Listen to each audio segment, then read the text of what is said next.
Good morning, everybody.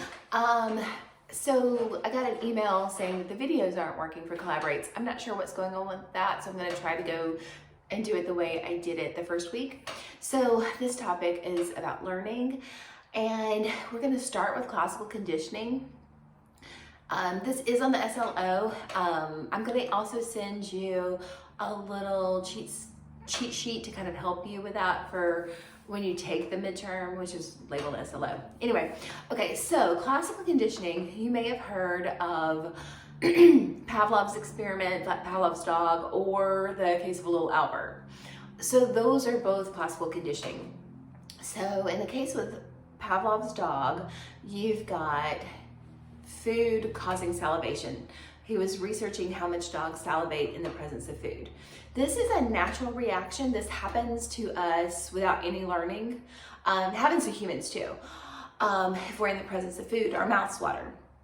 So because it is an unlearned thing, it is called a unconditioned stimulus causing an unconditioned response. So food is the unconditioned stimulus.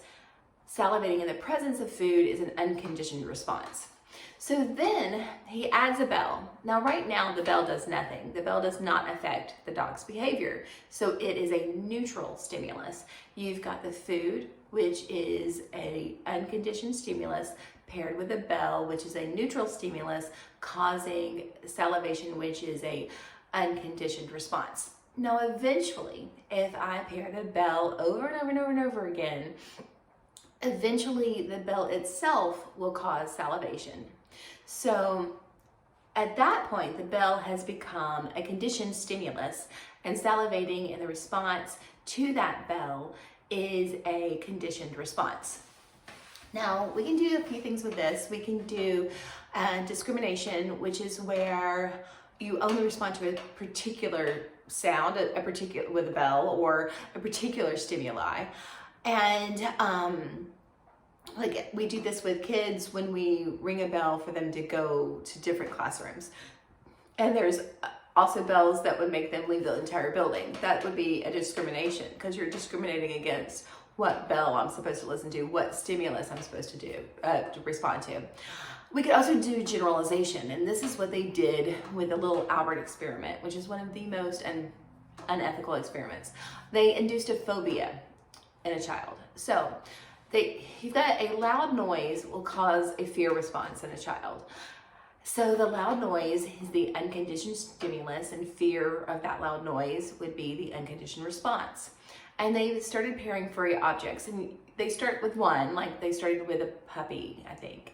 And so puppy paired with the loud noise causing fear response. So you've got the loud noise being the unconditioned stimuli, the puppy being the neutral stimuli, and then the fear of that loud noise still being that unconditioned response. Well, eventually, over and over, the child became afraid of the puppy, and so therefore at that point the puppy became the conditioned stimulus. Fear of the puppy was the conditioned response. And they did this with a bunny rabbit, and they did this with a mouse and some other animals, and then they did it with a Santa Claus mask, to the point where if you introduce that child to a new furry object, it would immediately be afraid, even if you hadn't gone through the pairing process. And this is what's called generalization. I jokingly say that my mom did this with me with a look. You know, that look that moms give you. So my mom used it, my grandmom used it, my grandfather used it. So when I went to kindergarten, if my kindergarten teacher gave me the look, I knew to stop. And that's because I had that generalization of, the look was paired with something unpleasant. So I associated the look with an unpleasant consequence. It's a great parenting hack. It really helps. Your kids' teachers will be very happy if you teach your kid that. So we can do discrimination, we can do generalization, we can also do extinction, which is a reversal of process, which is actually how we treat phobias. If you expose someone over and over and over again to something without any kind of pairing, without that unconditioned stimuli, eventually they will go back to how they were before. So with phobias, if you're afraid of something, we just expose you to it over and over and over again.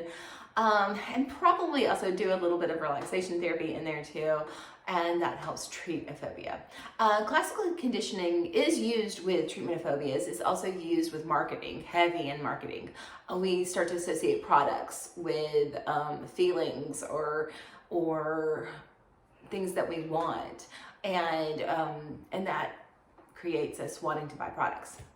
Okay, so that's part one. So the question for part one is to go through and see if you can come up with some kind of pairing that has either happened to you, or you can just make one up, but then label the unconditioned stimulus, the neutral stimulus, and the unconditioned response, because you can just pick that step, because then we know at the end how that works. Okay, so thank you, and I'm gonna do recording 2.